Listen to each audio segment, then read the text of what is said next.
Au-dessus de l'arche se tenaient les chérubins de gloire, couvrant de leur ombre le propriatoire. Il n'y a pas lieu d'en parler maintenant en détail. Ça, c'est ce que celui qui a écrit le livre d'Hébreux dit, que tout ce qu'il a cité là, ce n'est pas le moment d'en parler. Mais quand lui il a écrit ça, on n'était pas en 2014. Nous en 2014, le Saint-Esprit dit c'est le moment d'en parler. Et on va en parler aujourd'hui. Vous comprenez? Beaucoup de gens s'attachent, ils disent, si la Bible dit on ne doit pas parler, on ne doit pas parler. Le Saint-Esprit n'enseigne-t-il plus? Il enseigne toujours, et aujourd'hui encore. Et on va en parler ce matin. Le verset 6. Tout cela étant ainsi disposé, les sacrificateurs entrent combien de temps? Ils entrent comment? Les sacrificateurs entrent comment? Un temps, 2 temps ou en tout temps? Ils entrent tout le temps. Où ça? Ils entrent dans la première partie. La première partie, on l'appelle comment? Le lieu saint. Ensuite, lorsqu'ils accomplissent les cérémonies du culte, verset 7, mais dans la seconde partie, comment on appelle la seconde partie? Le lieu très saint. Première partie, lieu saint. Deuxième partie, lieu très saint. Donc dans la première partie, ceux qu'on appelle les sacrificateurs, là, ils entrent tout le temps. Quand ils veulent, ils entrent seulement. Mais dans la seconde partie, appelée le lieu très saint, qu'est-ce qui est écrit? Qui entre? Le souverain sacrificateur. Pénètre combien de temps? Une fois combien de temps?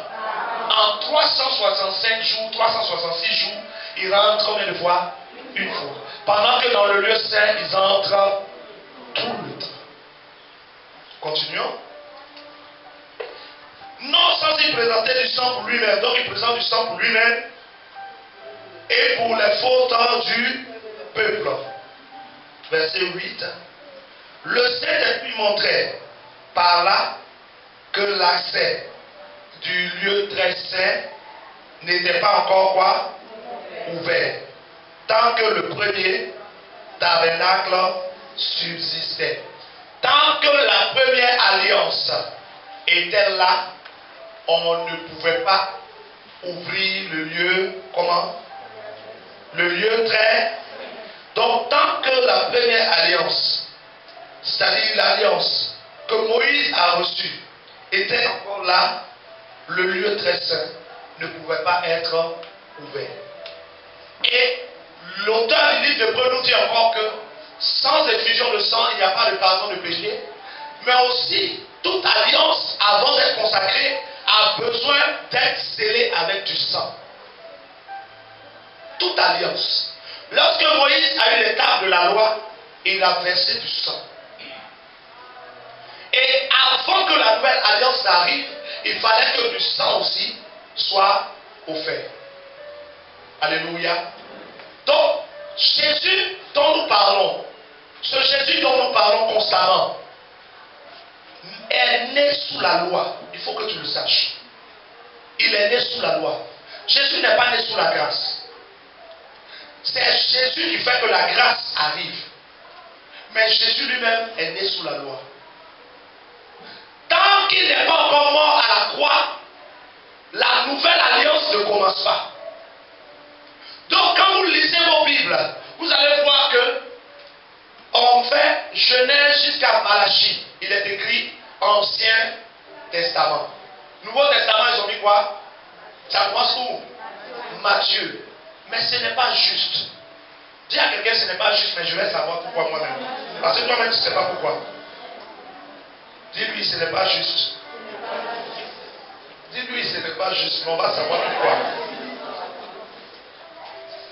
Allons dans Hébreux. Hébreux 9. On était dans Hébreux 9, non? Verset 13. Car si le sang des boucs et des taureaux et la sang d'une génisse qu'on répand sur ceux qui sont souillés les sanctifie. Avant, on prenait le sang des animaux pour sanctifier les hommes. Combien plus maintenant le sang de Jésus qui s'est offert par le Saint-Esprit sans tache va purifier notre conscience pour que nous servions le Dieu vivant. Donc on est en train de dire qu'au temps de Moïse, c'était le sang de quoi? Des animaux. Mais pour nous, c'est le sang de Jésus. Verset 15. Voilà pourquoi Jésus est le médiateur d'une nouvelle alliance. Afin qu'une mort ayant eu lieu pour le rachat des transgressions commises sous la première alliance, ceux qui sont appelés reçoivent la promesse de l'héritage éternel. Je sais qu'il y en a qui ne comprennent pas, mais je vais bien expliquer. Car là où il y a un testament, il est nécessaire que la mort de celui qui a fait le testament soit constatée. Si aujourd'hui, vous qui êtes ici, vous écrivez un testament, je donne tous mes biens à mes enfants, à ceci, à celui-là, à tout ça, tant que vous êtes vivant, la personne ne peut pas prendre. Oui ou non? Mais c'est quand vous mourrez que le testament prend de la valeur. Vous comprenez ça? D'accord. Continuons. C'est des éléments importants. Il faut que vous le sachiez. Un testament, en effet, verset 17, n'entre en vigueur qu'après le décès de la personne qui l'a écrite, puisqu'il n'a pas de valeur tant que la personne qui a écrit le testament est en vie. C'est pourquoi la première alliance, c'est-à-dire celle de la loi, des tables de la loi, elle-même a été quoi? N'a pas été inaugurée sans effusion de sang. Donc quand Moïse a reçu les tables, Dieu lui a donné les 2 tables où on a écrit les 10 commandements, ils ont versé du sang. Il a fallu la mort de quelqu'un, de quelque chose, des animaux, pour verser le sang. Donc la nouvelle alliance aussi ne peut pas arriver si on ne verse pas le sang. Vous comprenez? Si vous lisez l'Ancien Testament, vous allez voir que Moïse a reçu d'abord les lois avant de verser le sang. Oui ou non? Il a parlé avec Dieu sur la montagne d'abord. Il a parlé avec Dieu sur la montagne. Oui ou non? Quand il a fini de parler avec Dieu sur la montagne, Dieu lui a donné les tables. Moïse est venu présenter les tables au peuple. Et puis maintenant, il a lu les tables de la loi devant le peuple. Tu n'auras pas d'autre Dieu devant ma face. Tu ne feras pas ceci. Quand il a fini de lire, et puis ils ont versé du sang. C'est ça, non? Regardons la suite. En effet, Moïse, verset 19, Moïse, après avoir énoncé devant tout le peuple chaque commandement de la loi, prit le sang des veaux et des boucs avec de l'eau. C'est ce que je viens de dire. C'est écrit. Avec de l'eau et de la laine écarlate et de l'hysope, et aspergea quoi? Le livre lui-même et tout le peuple, en disant, ceci est le sang de l'alliance que Dieu a donné pour vous. Mais c'était le sang des animaux. Vous suivez? Donc Moïse a reçu les tables de la loi. Ils ont tout écrit dessus. Quand il est descendu, il vous a rencontré. Si vous étiez le peuple d'Israël, que j'étais Moïse, j'ai reçu les tables de la loi, j'arrive, je finis de lire les tables de la loi, et puis maintenant on verse le sang des animaux dessus. Et puis il a versé le sang sur le peuple. Il a aspergé le peuple aussi. Et on dit l'alliance a pris effet. La première alliance était le sang des animaux. La seconde alliance, elle aussi, se fera avec le sang. Mais pas le sang des animaux, mais le sang de Jésus. Mais comme la première alliance, avant que la seconde alliance n'arrive, il va être énoncé tout ce qui va être contenu dans notre sang. On a donné d'abord les lois. On a dit d'abord au peuple ce qu'il doit faire, oui ou non? Pour la seconde alliance aussi, on va donner les lois. Dire ce qu'on doit faire et comment on doit se comporter avant de verser le sang. Les enseignements, on est obligé de donner, on ne peut plus donner, on ne peut pas toujours donner les enseignements. Vous savez, Dieu vous aime, l'amour de Dieu, quand Dieu t'aime, on est au temps où le diable a évolué, mes amis. Le diable a évolué, les sorciers ont évolué. L'Église ne peut pas rester dans les enseignements qu'on nous enseigne depuis 1715. On a besoin de comprendre les profondeurs de la parole. Alléluia. Donc, comme je suis en train de vous dire, la première alliance, le sang n'a pas été versé premier. Moïse a reçu d'abord les lois. Il a reçu les tables de l'alliance. C'est quand il les a reçues, il a tout dit devant le peuple, qu'il a ensuite versé le sang. Mais si le sang n'est pas versé, l'alliance n'est pas conclue. On vient de lire ça dessus. Donc tant que le sang de la nouvelle alliance n'est pas versé, on n'est pas encore dans la nouvelle alliance. Donc tant que Jésus n'est pas mort, on ne peut pas dire nouvelle alliance. On ne peut pas donc dire nouveau testament. Le testament n'entre pas en vigueur tant que celui qui a écrit le testament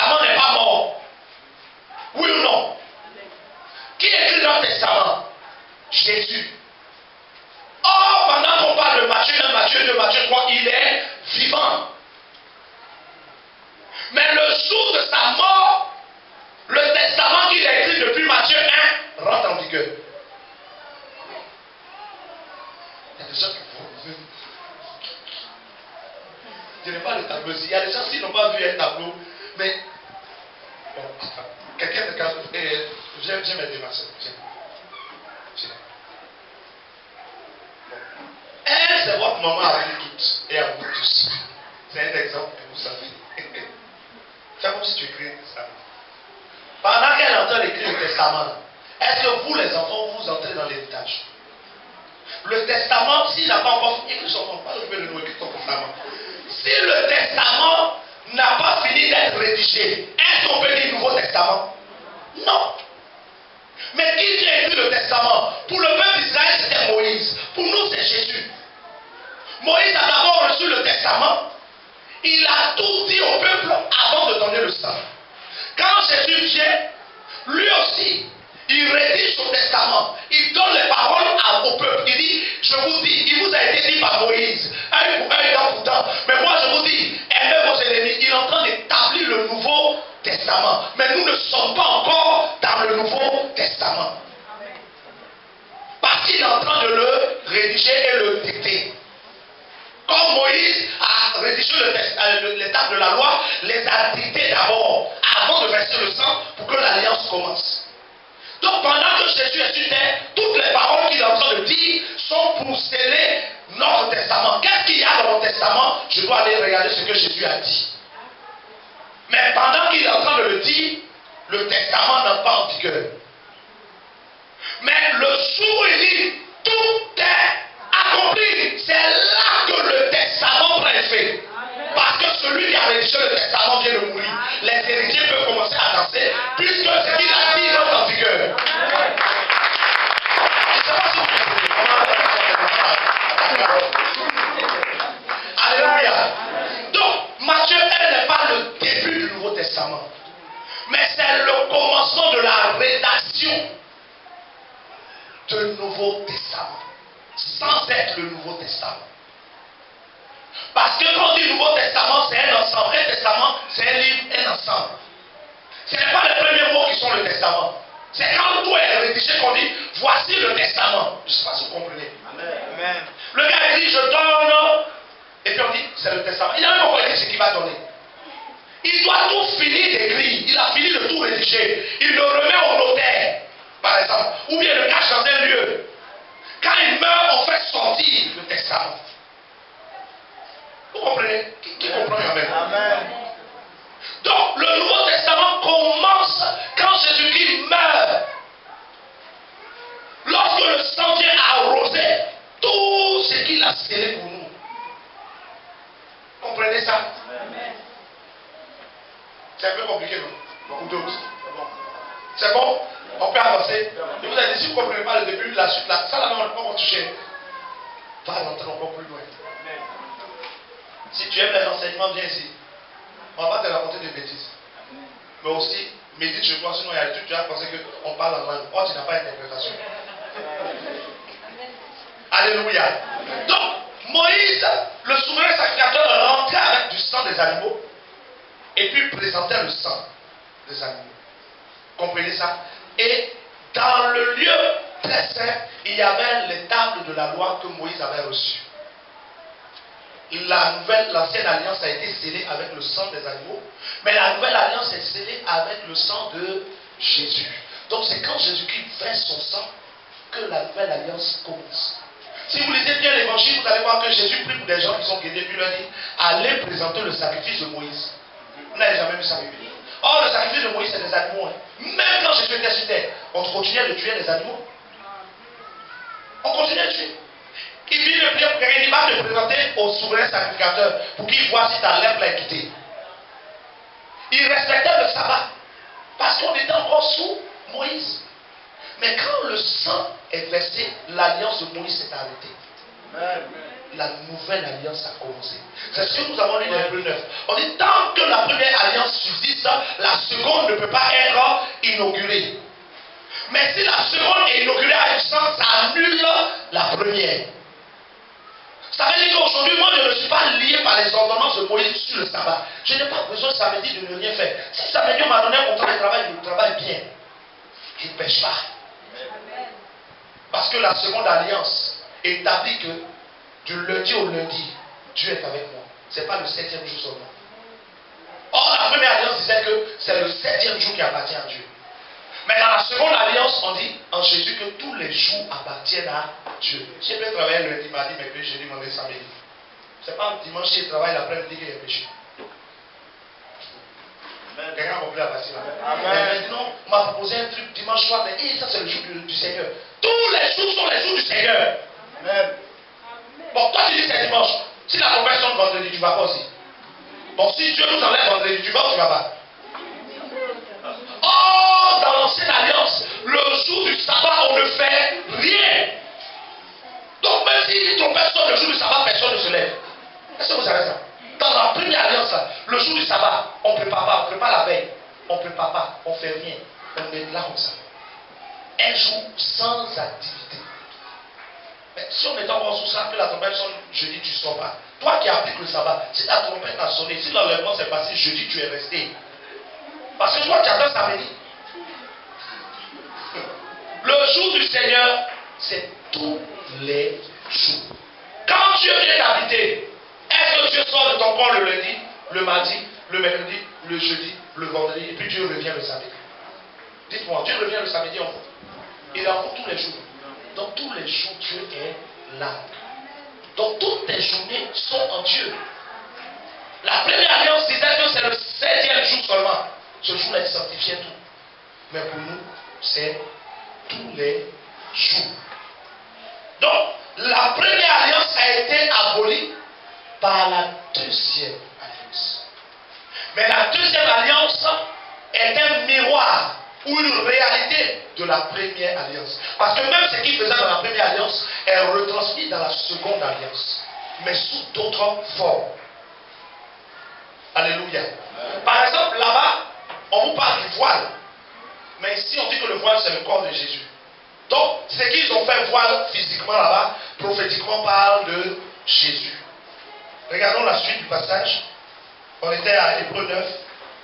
Gardez vos yeux sur le verset 20. En disant ceci est le sang de l'alliance que Dieu a ordonné pour vous.